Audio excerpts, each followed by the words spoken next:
जय हिंद। तो आज देखते हैं एक बहुत इंपॉर्टेंट टॉपिक को जिसका नाम है रिवॉल्ट ऑफ 1857। देखिए, रिवॉल्ट ऑफ 1857 एक बहुत ही ज़्यादा इंपॉर्टेंट टॉपिक है जो कि आपके एग्ज़ाम में बहुत ज़्यादा मार्क्स को फेच करता है, राइट। तो जाहिर सी बात है और ये इसलिए भी ज़रूरी है क्योंकि आज जो हम आज़ाद बैठे हैं अपने देश भारत में, तो कहीं ना कहीं रिवॉल्ट ऑफ 1857 ही वो कारण है, क्योंकि यही सबसे पहला स्टेप था हमारे इंडिपेंडेंस की ओर, कह सकते हैं। क्योंकि इसी को फर्स्ट वॉर ऑफ इंडिपेंडेंस भी कहा जाता है। इंडिपेंडेंस मूवमेंट से सबसे पहले जो हमने ब्रिटिशर्स के ख़िलाफ़ अपने इंडिपेंडेंस के लिए आगाह किया था या आवाज़ उठाई थी, तो वो था रिवॉल्ट ऑफ 1857। जो कि इससे पहले भी कुछ रिवॉल्ट्स हुए थे, पीसेंट्स ने किया, ट्राइबल्स ने किया, डिपोज्ड राजाज ने, ये भी छोटे मोटे रिवॉल्ट्स हुए थे, लेकिन इनका उतना इम्पैक्ट नहीं रहा इंडिया के ऊपर जितना कि इस रिवॉल्ट ऑफ 1857 का हुआ था। इसीलिए इसको first war of Indian independence भी कहा गया, क्योंकि इसका फिर भी एक बड़े पैमाने पे इम्पैक्ट रहा था ऑल ओवर। चलिए, नहीं ज़्यादा इसका कोई इम्पोर्टेंस गेन हुआ, कहने का मतलब है ज़्यादा इम्पैक्ट नहीं कर पाया, एकदम कंप्लीट इंडिपेंडेंस नहीं दिलवा पाया इंडिया को। उसके बावजूद भी रिवॉल्ट ऑफ 1857 का एक बहुत बड़ा योगदान है इंडियन हिस्ट्री के अंदर। एंड किस चीज़ में? Independence of India from Britishers. ये कहीं ना कहीं एक शुरुआत थी। तो समझते हैं रिवॉल्ट ऑफ 1857 की कहानी।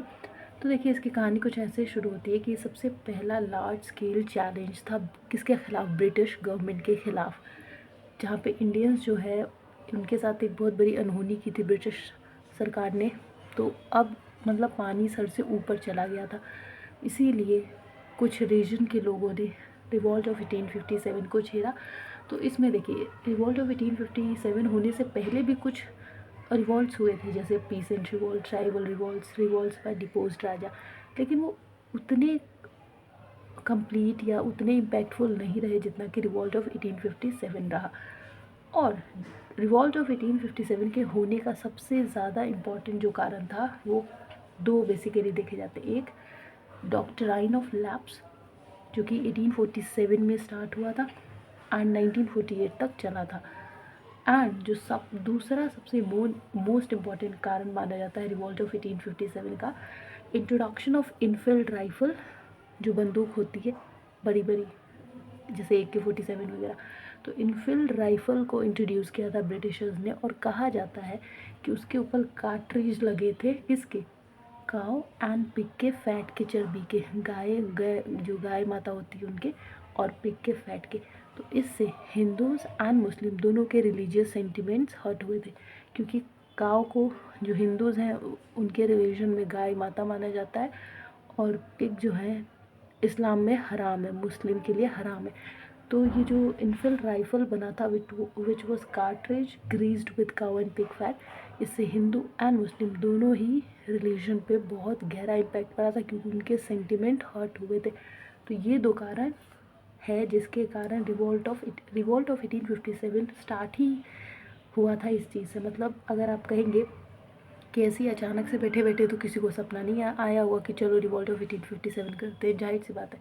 तो सबसे किसी ने तो आग में घी डालने वाला काम किया होगा। तो वो था ब्रिटिशर्स की ये वाली policy, introduction of Enfield rifle with cartridge greased with cow and pig fat. और उसके बाद doctrine of lapse. Doctrine of lapse क्या होता है? इसमें ये होता है कि अगर कोई राजा, उनकी मृत्यु हो जाती है या किसी कारण से अगर वो अपना किंगडम हार जाते हैं, अगर किसी राजा की मृत्यु हो जाती है और वो अपनी जगह पे किसी और राजा को नहीं नियुक्त करके जाते हैं, अपना थ्रोन नहीं देके जाते, तो वो जो राज्य है कम्प्लीटली और सिंपली ब्रिटिश गवर्नमेंट के अंडर चली जाएगी। मतलब उस पर राज ब्रिटिश सरकार करेगी और उसके ऊपर कोई और राजा नहीं आ सकता। तो ये डॉक्ट्राइन ऑफ लैप्स भी जो था, इंडियंस रिप्रेजेंटेटिव से उनकी पावर छीन रहा था। तो जाहिर सी बात है, आवाज़ उठाना बहुत ज़रूरी था। तो ये दो कारण थे because of which revolt of 1857 took place. अब देखिए, हम सबको पता रिवॉल्ट ऑफ 1857 एक पार्ट ऑफ इंडिया में हुआ था। तो बेसिकली नदरन एंड सेंट्रल इंडिया में रिवॉल्ट ऑफ 1857 को देखा गया था, और इसके इकोनॉमिक, पॉलिटिकल, सोशल हर तरीके के इम्पैक्ट देखने को मिले थे। अगर बात करें तो मंगल पांडे, जिन्होंने दो ब्रिटिश ऑफिसर्स को मार दिया था एट बैरकपुर नियर कलकत्ता के पास। और मेरठ में 10 मई 1857 को रिवॉल्ट ऑफ 1857 स्टार्ट होता है, जिसमें 18 85 सिपाहीज इंडियन जो सिपाही थे उनको गिरफ़्तार कर लिया जाता है। तो फिर उन लोगों को छुड़ाया भी जाता है, ठीक है, जेल से, और वहीं से दिल्ली से रिवॉल्ट ऑफ 1857 अब बहुत बड़ा एक रूप ले लेता है इनको निकालने के बाद जेल से। दिल्ली में बहादुर शाह जफ़र जो है रिवॉल्ट ऑफ 1857 को लीड कर रहे थे। साइमन फ्रेज़र जो कि एक यूरोपियन ऑफिसर थे, इनको मार दिया गया था।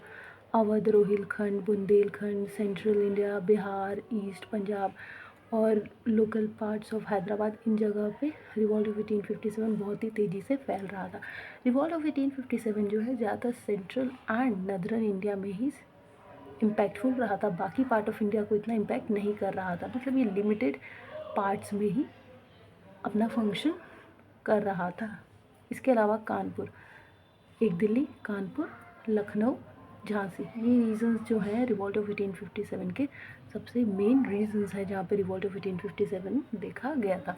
तो कानपुर में लीड कर रहे थे नाना साहेब जो कि एडॉप्टेड सन है किसके, बाजीराव टूके, पेशवा बाजीराव टूके एडॉप्टेड सन है नाना साहेब, ठीक है।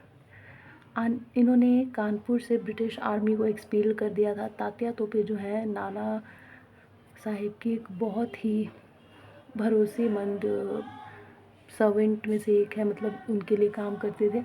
और तात्या तोपे में एक बहुत ही अलग टेक्निक के कारण इन्होंने बहुत जल्दी नाम कमा लिया था अपने आवाम के बीच में। वो क्या था, गुरीला वॉरफेयर टेक्निक्स इनको पता थी, जो कि बहुत ज़्यादा हेल्पफुल साबित हुई थी रिवॉल्ट ऑफ 1857 में। तो ये एक बहुत ही यूनिक टेक्निक थी जो कि हर किसी में नहीं होती थी, इसीलिए तात्या तोपे बहुत जल्दी लोगों के बीच में फेमस हो गए थे एंड लोग उनके बहुत ज़्यादा सम्मान करने लगे थे।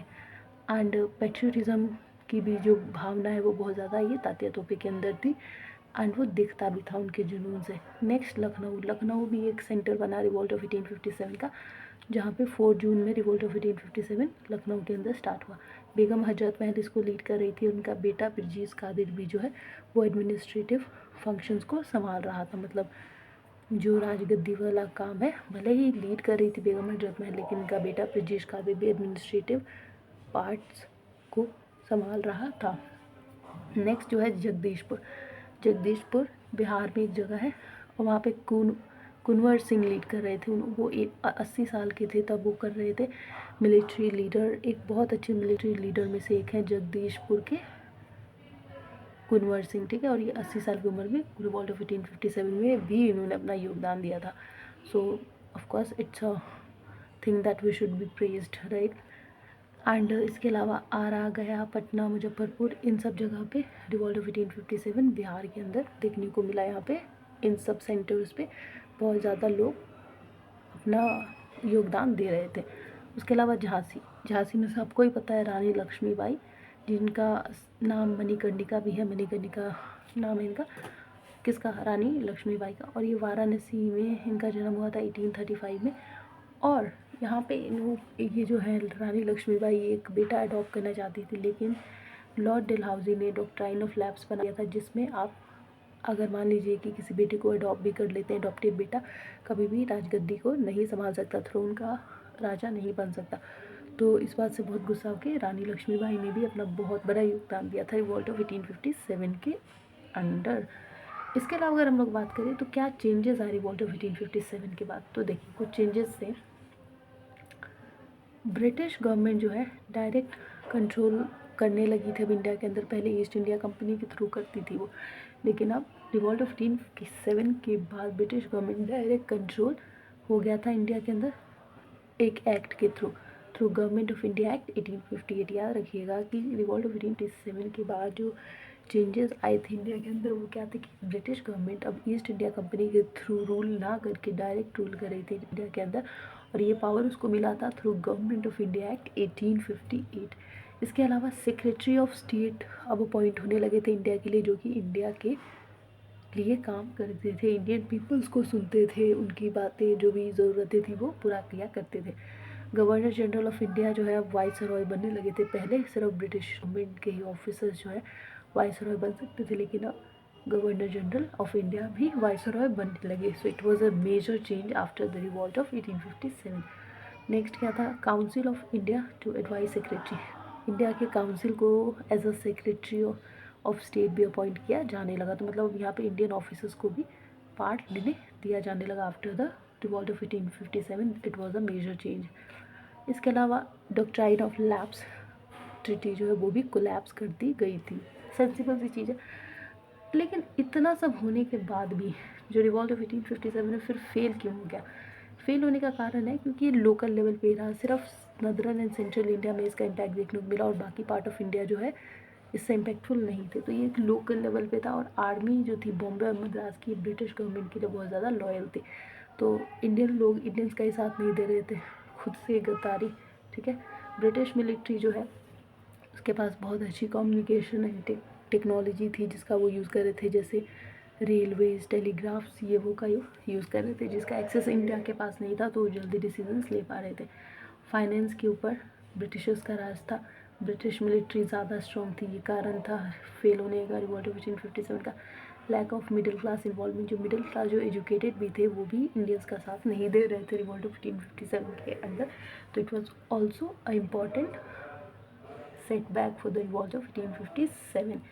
इसके अलावा जाहिर सी बात है कि कुछ सिग्निफिकेंस, जब इसको first war of Indian independence कहा जा रहा है तो इसके कुछ ना कुछ विशेषताएं हैं, तो बिल्कुल है। इसने ईस्ट इंडिया कंपनी के पावर को एंड कर दिया था और ब्रिटिश गवर्नमेंट अब डायरेक्ट इंडिया पे रूल करने लगी थी।